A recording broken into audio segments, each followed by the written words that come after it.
আমার রাসূলের স্লোগানকে নারে রিসালাতের স্লোগানকে ফালতু স্লোগান বলে, আমার রাসূলের জিকিরকে ফালতু জিকির বলে জাতিকে মানুষকে বিভ্রান্তি করার চেষ্টা করছে। অথচ কুরআনে কারীমের মধ্যে স্পষ্ট আয়াত কারীমা মওজুদ আছে আমার রাসূলের জিকিরের ব্যাপারে। হাদিসের মধ্যে স্পষ্ট হাদিস শরীফ সহিহ সনদে রওয়ায়াত আছে আমার রাসূলের জিকির করার ব্যাপারে।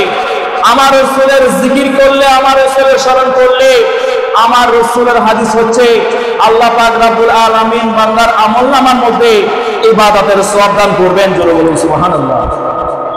সম্মানিত হাজিরিন, আমি পবিত্র কোরআনে 30 পারা সূরা ইনশিরার একটা আয়াত কারিমা তেলাওয়াত করেছি। আমার আল্লাহ বলেন ওয়া রাফা'না লাকা যিকরাক। এই আয়াতটা আমাদের সবার কাছে একটা কমন আয়াত। আল্লাহ পাক রব্বুল আলামিন আমার নবীর শানে বলেন, ইয়া রাসূলুল্লাহ, আমি আপনার শান, আপনার জিকিরকে আমি সমুন্নত করেছি, আমি উচ্চ করেছি। অর্থাৎ আল্লাহর নবীর জিকিরকে, আল্লাহর নবীর স্মরণকে আল্লাহর নামের সঙ্গে আল্লাহ সমুন্নত করে দিয়েছেন। জোরে বলুন সুবহানাল্লাহ। তাহলে আল্লাহর স্মরণের সঙ্গে সঙ্গে নবীর স্মরণ কিভাবে? যে নামাজ আল্লাহর জন্য, আসসালামু আলাইকা আইয়ুহান নবী ওয়া রাহমাতুল্লাহ, তাশাহুদের মধ্যে নামাজের মধ্যে আমরা রাসূলকে সালাম দিই, ঠিক কি না? রাসূলকে যদি নামাজে সালাম না দিই, ওই নামাজ আদায় হবে না, আল্লাহর দরবারে মকবুল হবে না, ওই নামাজে হবে না, ঠিক কি না?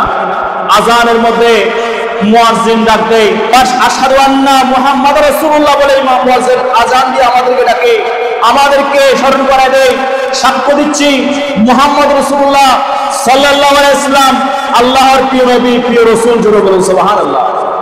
আযানের মধ্যে যদি নবীর নাম বাদ দেওয়া হয়, আযান হবে না। ইকামতের মধ্যে ইমাম মুয়াজ্জিন দাঁড়িয়ে ডাকবে আশহাদু আন্না মুহাম্মাদুর রাসূলুল্লাহ, ইকামতের মধ্যে যদি আশহাদু আন্না মুহাম্মাদুর রাসূলুল্লাহ সাল্লাল্লাহু আলাইহি ওয়াসাল্লাম না বলা হয়, ইকামতের মধ্যে কি হবে না?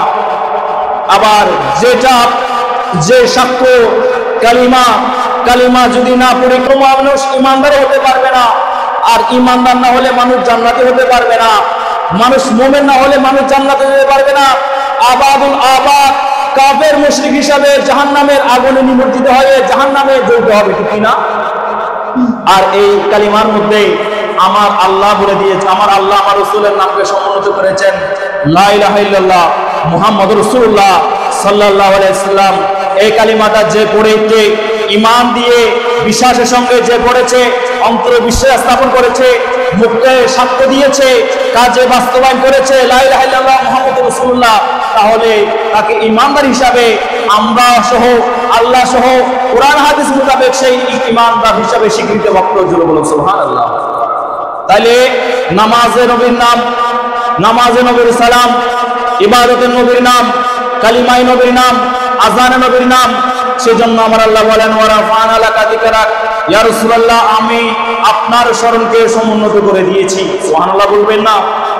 আর আল্লাহর নামকে, আল্লাহ রাসূলের নামকে আল্লাহ জিকির করে দিয়েছেন, সমুন্নত করে দিয়েছেন। হাদিস শরীফের মধ্যে আমার রাসূল বলেন, যিকরুল আম্বিয়া মিনাল ইবাদা।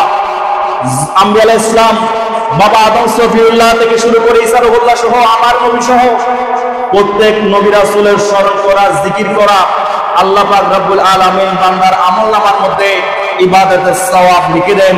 শুধু নামাজ ইবাদত না, আল্লাহর নবীদের স্মরণ করা, নবীদের নাম নেওয়া, এটা আমার আল্লাহ ইবাদত হিসেবে আমাদের আমলনামার মধ্যে সওয়াব দান করবেন। জোরে বলুন সুবহানাল্লাহ। আর এক্ষেত্রে নবীর নামে কোনো কল্যাণ নাই বলে, নবীর জিকিরে কোনো কল্যাণ নাই বলে, অথচ আমার আল্লাহ নবীর জিকির কোরআনে করেছেন। আমার আল্লাহ হযরতে আদম সফিউল্লাহর কথা কোরআনে বলেছেন, হযরতে ঈসা রূহুল্লাহর কথা কোরআনে বলেছেন, হযরতে ইব্রাহিম আলাইহিস সালামের কথা কোরআনে বলেছেন, মূসা আলাইহিস সালামের কথা কোরআনে বলেছেন। আমার আল্লাহ সালামুন আলা ইব্রাহিম, ইয়া সালামুন আলা ইয়াসিন, সালামুন আলা মূসা ওয়া হারুন, এইভাবে আমার আল্লাহ নবী আলাইহিস সালামদেরকে সালাম দিয়েছেন।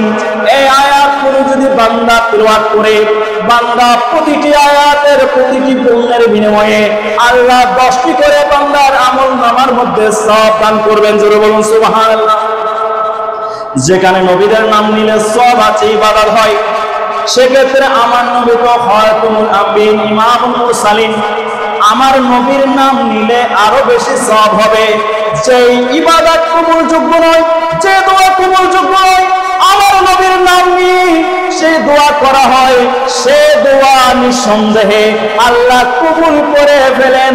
দুনিয়ায় এবং আখিরাতে আল্লাহ বান্দাকে ওই দোয়ার বদৌলতে কল্যাণ দান করেন। জোরে বলুন সুবহানাল্লাহ। তাহলে নবীর নামে কল্যাণ আছে না নাই? অনেকে যদি বলে লা ইলাহা ইল্লাল্লাহ মুহাম্মাদুর রাসূলুল্লাহ এক জায়গায় রাখা যাবে না, নারে রিসালাতের স্লোগান এক দেওয়া যাবে না। কালকে প্রায় একটা ভিডিও আমার চোখে পড়েছে অনলাইন সরবরাহ, যে মুহাম্মদুর নারে রিসালাত ইয়া রাসূলুল্লাহ স্লোগান ফালতু স্লোগান বলেছে। 40টা আয়াতে কারিমা বের করেছি, একটা দুইটা না 40টা না আয়াতে কারিমা, যে আয়াতগুলো আমার আল্লাহ রাব্বুল আলামিন আমার নবীর নামকে আল্লাহর সঙ্গে সমুন্নত করেছেন। আল্লাহ এবং নবীর নাম পাশাপাশি উল্লেখ করে কোরআনের আয়াত নাযিল করে দিয়েছেন। জোরে বলুন সুবহানাল্লাহ।